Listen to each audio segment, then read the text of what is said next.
graduandos, tudo bem com vocês?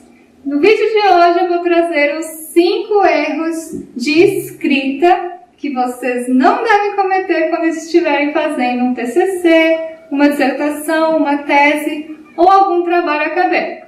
Vamos lá? Ser prolixo, ou em outras palavras, encher linguiça, é o primeiro erro que vocês não devem cometer em textos científicos. Nós sabemos que dissertações, teses, são textos geralmente muito longos. Então, essa é uma estratégia que muita gente acaba utilizando para aumentar o número de páginas do seu trabalho.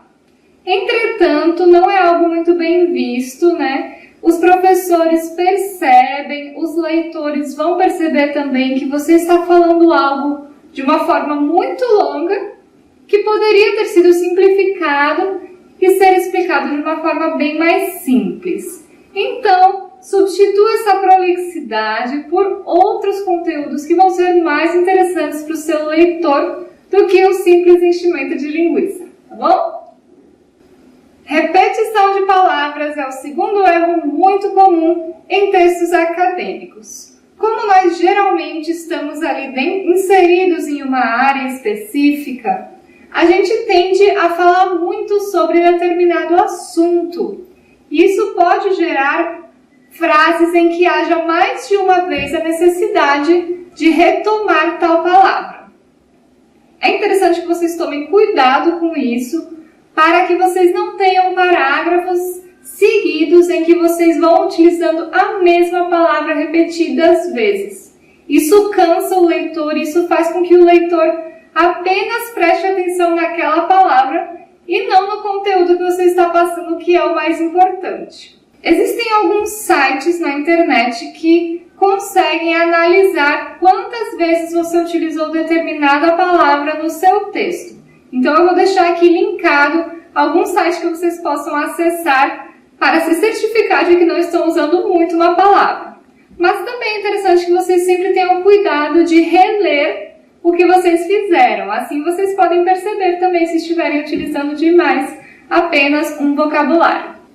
Sequência entre parágrafos e partes do texto é algo que também pode causar muitos problemas. Você sabe quando você está lendo um texto e quando você passa de um parágrafo para o outro não há relação nenhuma entre o que foi escrito? Isso significa que não há coesão no texto. Não há uma referência ao que foi dito anteriormente, por exemplo, nesses parágrafos.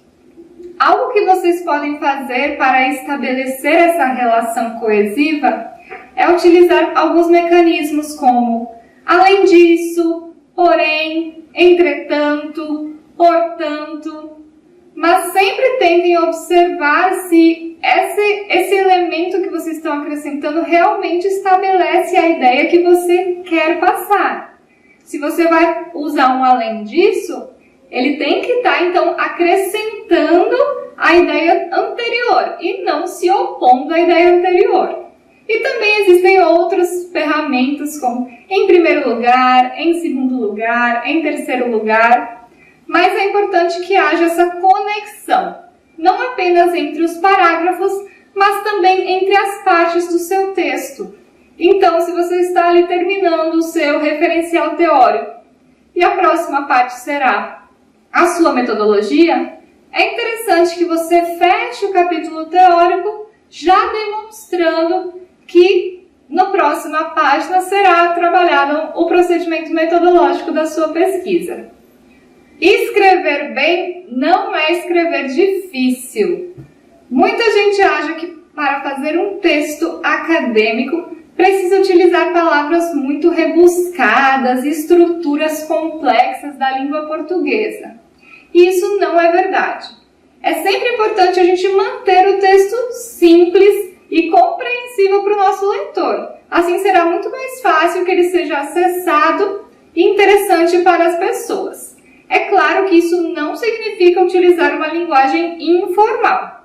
É possível nós utilizarmos a linguagem formal, mas também não cairmos em utilizar vocabulários que são muito rebuscados ou arcaicos da nossa língua. Não fazer uma revisão do seu texto é o quinto erro que eu trago para vocês neste vídeo. Apesar de muita gente que está no mestrado ou no doutorado ter muita habilidade com a escrita, saber escrever muito bem em determinadas situações, é possível que passe algum erro de ordem ortográfica, gramatical, entre tantas outras, no seu texto. Por isso, é fundamental em qualquer trabalho acadêmico que seja feita uma revisão. Assim, você não vai passar pela situação de estar na banca de defesa do seu trabalho e ter que ouvir algum comentador falando de erros de ordem linguística no seu texto. Se vocês conhecem outras dicas e querem compartilhar com os colegas, podem deixar comentários aqui embaixo com isso, tá bom? Um beijo, gente, e até a próxima!